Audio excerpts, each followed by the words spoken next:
You are listening to The Insider with Brian Lloyd. The opinions expressed are that of the individuals and can sometimes be of an adult nature. On today's Insider podcast, we're joined by Birch Hamilton, who is the Executive Director of the Screen Directors Guild of Ireland. Did I get the title right? Yes, you did, Brian. Great. Birch, thanks a lot for talking to us. Just to start off, for people who may not be aware, what exactly is it that the Screen Directors Guild do? Well, the Screen Directors, we're a guild of 270 Irish film directors in animation, live action, a lot of commercials as well. And really what we do is we're a community of directors that come together to kind of upskill but also support directors in whatever way they need in Ireland. It's a pretty vibrant industry at the moment in Ireland, so there's just loads going on, so it's a really exciting time and an important time to be an organisation that supports Irish directors. The kind of work that you do, because I think the Directors Guild of America, let's say for example, that sort of thing, and they kind of act as a, if you like, a union almost. Is it a similar setup here, or is it just more about promoting Irish directors? What we do is we do act in ways that really concretely support directors. Like we offer contract advice, support in lots of ways, but also by promoting Irish directors and kind of bringing together what's happening naturally is kind of what we're also doing in the Guild in a way, which is actually building on this kind of cohesive aesthetic that Irish directors are beginning to build in Ireland, which is really nice, exciting. You mentioned there that you cover all sorts of genres, i.e. commercial, feature films, animation, and so on and so forth. We had Mo Honan in from Motion Films, and she said that she was right. There is a vibrant animation industry in Ireland. In your own experiences, and I don't want you to get me give you figures now, but do you find there are more animation directors in Ireland? Because you think of like Cartoon Saloon and so on and so forth. Are there more animation directors in Ireland as opposed to, say, which genre, if you like, is more evident? Are there more commercial directors in Ireland? Are there more animation directors in Ireland? Is there any kind of cross-section, or how is it? Well, it's really interesting. There's probably more live action directors, but what's really interesting is because we're kind of a global digital industry, filmmaking industry now, because there is a digital industry. So when you talk about Ireland, what Irish directors are doing has a huge global impact. So you have a lot of live action directors in TV, for example, like Derval Walsh, Ciarán Donnelly, Brian Kirk, that are all doing great work globally, like Ripper Street, Vikings, Penny Dreadful, Game of Thrones, Ezio Trot that Derval Walsh did on BBC. The Roald Dahl thing, that was fantastic. Which was fun. So a lot of what's happening globally, in other jurisdictions, is actually made by Irish talent. So I think what's really interesting is that the talent, the aesthetic, the story of Irish directors is actually, the voice of Irish film is actually kind of maturing. And we're having like a cohesive aesthetic of Irish filmmakers that are beginning to really hit globally. And then if you look at then live action movies, you have Room, which everyone's getting excited about, but that Lenny Amerson is doing. You have Viva by Paddy Brannock, which is which is also doing the circuits now in festivals. You have Glassland, which is getting US distribution by Gerard Barrett.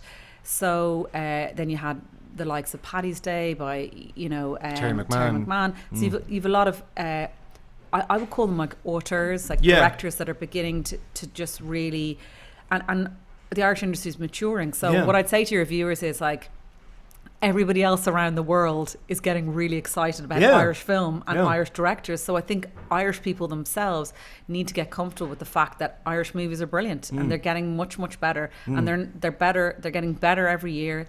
We're getting more and more new voices, new talent, and it's a really exciting time for Irish audiences to really sort of say, hang on, I'm going to go and watch that Irish movie.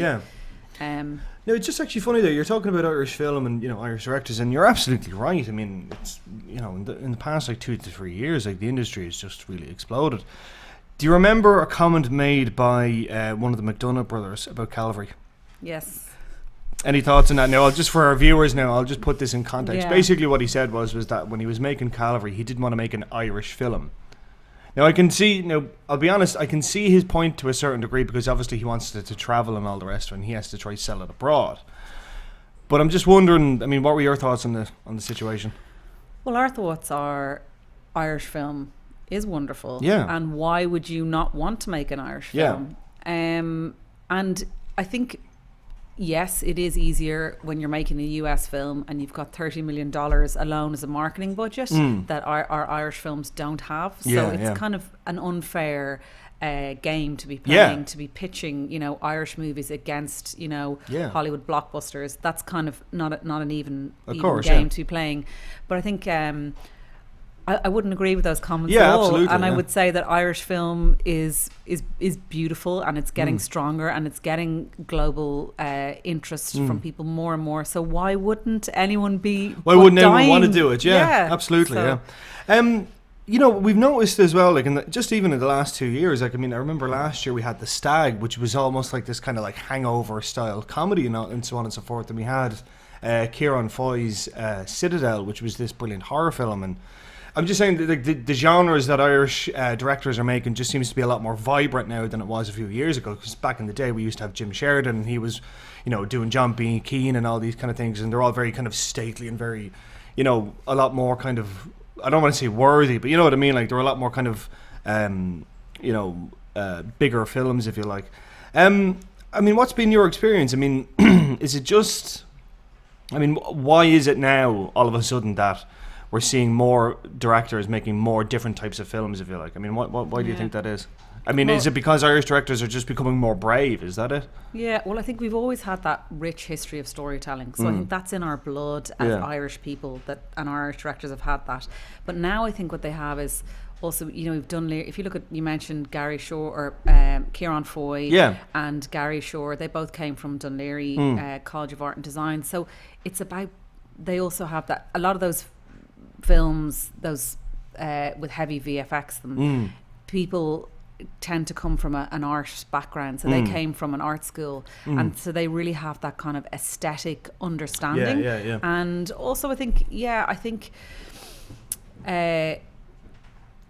Irish directors tend to have much more of a kind of a hands-on approach to technology, very DIY, and they're much more engaged. And then we have a great VFX industry sort of starting now, where we have like the likes of different studios kind of building on that, and we have the animation side. So that really, so I think like Gary Shore, for example, when he did Dracula, that was in collaboration. Obviously he'd come as a, you know, he'd studied art in Dunleary College of Art and Design, and then he worked with Windmill Lanes, the VFX, and they made this beautiful short Cuppeteer. So that was kind of a collaboration between Gary, you know, in his art school, understanding that aesthetic, and being able to put the VFX skills that we have in Ireland together, and that's really worked for him in LA. I think he's the highest grossing that's right, film director. I think it wasn't it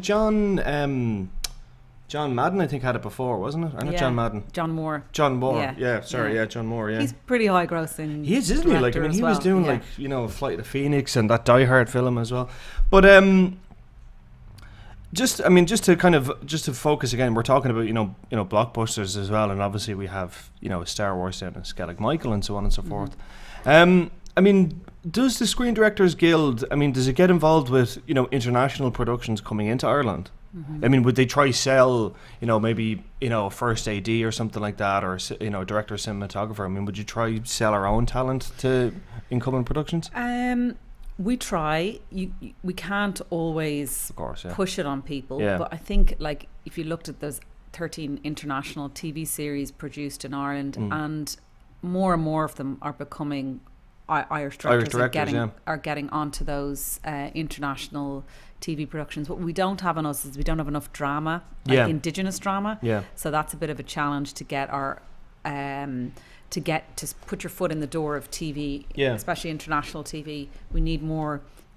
We need a greater volume of Indigenous drama to really kind of help the directors push them on to that kind of global platform. I mean, you mentioned there that, you know, Indigenous drama and so on and so forth. I mean, we have Red Rock, we have Love Hate, we have Clean Break, we have Rebellion as well, the new RTE thing. I'm just wondering, I mean, you know, obviously the kind of thing, like, let's say Rebellion, for example, and RTE's slate, if you like, is that they are completely determined by, you know, taxpayer money and so on and so forth. And it's the kind of thing that these films, whether they be, you know, mini-series or whether they're, you know, films made for TV or whatever, they have to turn a profit. So my question is, I mean, do you find, speaking to your members, that there is more of a pressure on them to create something that can be sold internationally? Or is it a case of, they make something just for the Irish market, for the Irish terrestrial market, do you think? Yeah, I think a good story should sell anyway. Yeah, I think so. And I think for us to sort of say, well, we should have, we should try and sell into an international market, or we should try and change our stories. I think we should tell our own stories, and those stories, I think a really good story will sell internationally. That's easier said than done, because it's really, really difficult to sell a story. But I think understanding the audience's needs is a really important thing, and I think that takes a while, but also now with technology we're able to understand and communicate. So what's great about what's a real opportunity for Irish directors and the Irish industry is that before, as filmmakers are enabled to engage with their audiences in a much more direct way. So I think perhaps why we're sort of in a golden age of Irish film and TV, and now it's especially film, where we're in that space, I think, in a way also because the directors are becoming more and more understanding. They're creating a dialogue between their audience, and they're really, really understanding what the needs of their audience is. And it's weird because we're trying to understand what the needs of an audience are, and I think they're kind of changing because we have so many different ways of telling stories now, of like a lot more consumption of TV. We've a lot more accessibility to film. So there's just the audience's needs. The audiences are so demanding. And they're way much more demanding than they were 10, 15 years ago. So I think it's, it's really competitive for Irish directors, for anyone to get out there and really get their film. Get the work so across. The fact that, I think I know that's a phrase, punching above our weight, but we really are for such a small population. The work that we put out, it really is. It does travel well. Another thing I want to kind of touch on, and it's been noted. We're coming into the award season now, and so on and so forth, and. One of the things that has been noticed is that there is a despicable lack of female directors working just in mainstream Hollywood today. I mean, it really, really is terrible. How does Ireland's directors fare internationally in terms of do we have a good cross section? Do we have men and women, or is it more predominantly men? It's awful, and it's the same.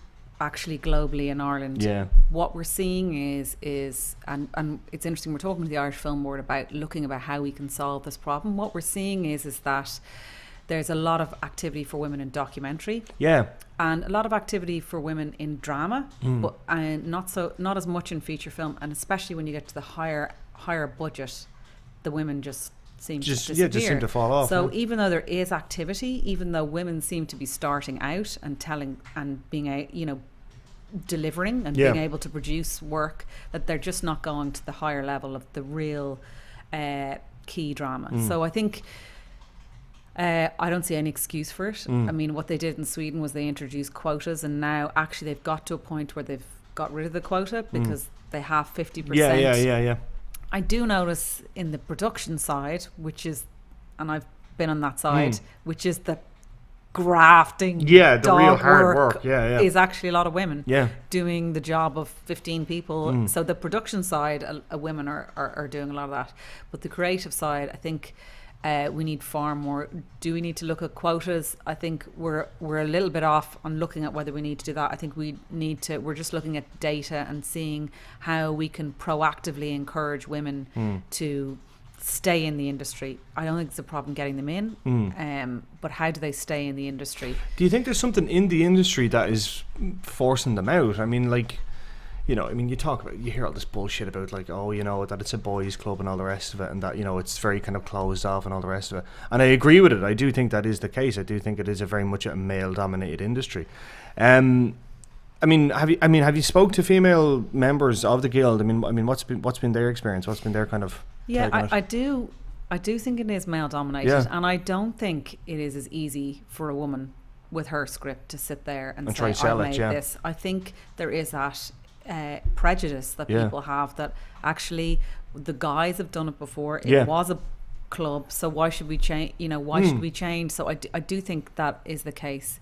And if you look at the women out there like Juanita Wilson, Dervla Walsh, Liz Gill, Trish McAdam, Maya Darrington, that are making great works, Kirsten Sheridan, they're really powerful, but why aren't there more of those? Why aren't they doing more work? We need to really look at that, and there's no excuse for it. And I think there should be positive discrimination to really encourage those female stories. Because also from an audience perspective, I don't know, do we actually see enough of a woman's voice I don't think we do in at all. film? To be honest, I'm speaking from experience here. Eventually, it just becomes so rote that you're not seeing a different perspective on it. That kind of way, you're just seeing one point of view, and eventually that's just going to become tiresome. And this is the thing as well. Audiences are a lot more educated now than they ever were. So they realize that if they're just getting one viewpoint, if they're just getting one story from one perspective, well then who gives a shit really? That kind of way, it's just going to become boring. But, and again, this is another, just to kind of keep on this point for a second. The director of Jurassic World, a man by the name of Colin Trevorrow, I don't know if you heard his comments he made about women directors, and he basically said, in so many words, that the reason why women didn't get to the top level was because that women more often than not were preoccupied with trying to get their story across, as in they wanted to do these more kind of indie, not broad stories, if you like, as in the reason why a lot of female directors dropped off or didn't kind of go to the next level was because they weren't prepared to work with studios. They weren't prepared to make the deal and kind of cross the the divide between, say, indie films and mainstream films. And I was reading it and I was thinking, that's a load of bullshit, because you look at say Michelle McLaren, who did the stuff for Breaking Bad. She's a fantastic director, and now she's going off and doing these big blockbusters. Again, from your own experience and from what you heard from from fellow female directors, do you think that's the case? Do you think it's a case of that they prefer to make a story that they are happy with and that is more of their character, as opposed to, say, something like Gary Shore and Dracula Untold? Do you know that kind of? What's your kind of take on it? I don't think that's a male female question. I think there's directors out there that are that want to tell their own story, that just can't do anything but tell their own story. That's what they want to do. And then there's directors out there that directing is an incredibly collaborative process. Filmmaking is very collaborative. So to get your story out of your head and told onto a screen, you're relying on at least 20 different people to kind of do their job really well, but you're the kind of visionary with the funnel that everything runs through. So it just gets a bit more complicated when the budgets get higher and higher, that you're kind of engaging with more and more political voices to get your movie made. So there are people, I don't think it's a male or woman, male female issue. There are just people that like to work that way. And it's interesting, a lot of people start out that way and then because they have to, because they're just a one man or woman show, and then they move on. And it's great to see that, like Jared Barrett, for example, what he can do, or John Carney, what they can do with a very small budget, and then it moves up into where they are something now. else. Okay, we'll move away from that for a minute, and I'll ask you, what was your favourite Irish film of the last 10 years? Of the last 10 years? All right, okay, well, last 20 years then. Last 20 years. Last 20 years. Well, I'll talk about what's in my head recently, and I loved Glassland. Yeah. I thought that was really beautiful. And I loved Pilgrim Hill. Yeah. And I loved the way they were really Irish stories, but they were very slow, and I loved the mood of it. I thought Jared Barrett is really interesting, so I love those two, but I can't pick. You couldn't pick one. No, for me anyway. What was yours? Yeah. Mine was What Richard Did. Okay. I thought What Richard Did was fantastic. I thought it was such a beautifully told story. I thought Jack Rayner was fantastic. I thought it was really, really well done. I like The Guard. I did like The Guard because it was that kind of really kind of broad comedy that we just don't seem to have a handle on. But then again, you look at something like I Went Down from a few years ago, Brendan Gleeson, that was that kind of thing as well. I really like that. Where do you see the Irish film industry in the next 10 years? In the next 10 years? Well, will it be a film industry or will it be, integrated with a lot of other stuff? I think that we'll have, I think it's going up and up. We have a key things. We have a really great tax incentive that brings people into Ireland. We have a really great talent and great, in terms of storytelling. So I think we've a lot and also we've a great skills force of like an actual technical crew. So there's all the elements there that we didn't have before, but now they're kind of built. So I just see it growing and getting stronger and stronger. And I think we're at that point, as I said, where we've developed this Irish aesthetic of like Irish movies, or of a kind of a critical mass of an audience that want to see Irish films now. And I'm sure a lot of your viewers are actually really looking at Irish films and really wanting to go to see Irish films more and more, because they're really good.